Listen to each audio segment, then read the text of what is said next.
இயேசு கிறிஸ்துவின் நாமத்தில் நான் உங்களை வாழ்த்துகிறேன். தைரியமா இருக்கீங்களா? பலனா இருக்கீங்களா? ஏதோ ஒரு காரியத்துக்கு கொஞ்சம் பயந்து கொண்டிருக்கிறீங்களா? சூழ்நிலை பயப்படுத்தி கொண்டிருக்கிறதா?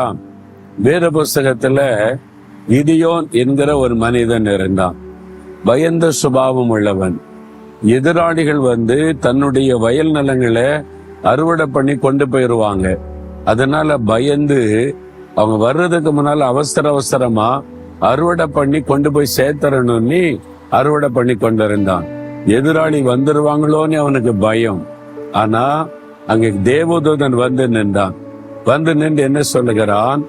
வேத புஸ்தகத்தின் நியாயாதிபதிகள் 6ஆம் அதிகாரம் 12ஆம் வசனத்தில் இருக்கிறது, பராக்கிரமசாலியே கர்த்தர் உன்னோடு இருக்கிறார்.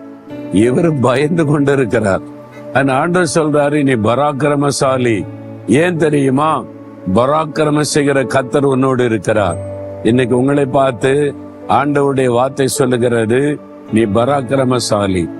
என் மகனே, என் மகளே, சூழ்நிலை கண்டு பயப்படாத. நான் உனக்கு பராக்கிரமசாலிய கூட இருப்பேன். நீ தைரியமா எதிரிகளை மேற்கொள்ளுவாய். நீ தைரியமா இந்த சூழ்நிலையை மேற்கொள்ளுவாய். நீ ஜெயிப்பாய். ஏனால் நீ பராக்கிரமசாலி. அதுதான் ஆண்டவர் வாக்கு கொடுத்தார். உலகத்தில் இருக்கிற சாத்தானை காட்டிலும் உங்களோடு இருக்கிறவர் பெரியவர் கூட இருந்தா நம்ம பராக்கிரமசாலி தானே. அப்போ நீங்க பராக்கிரமசாலி தான். உங்களுக்குள்ள இருக்கிற பராக்கிரமம் உங்களுக்கு தெரியல, ஆண்டவருக்கு தெரியும்.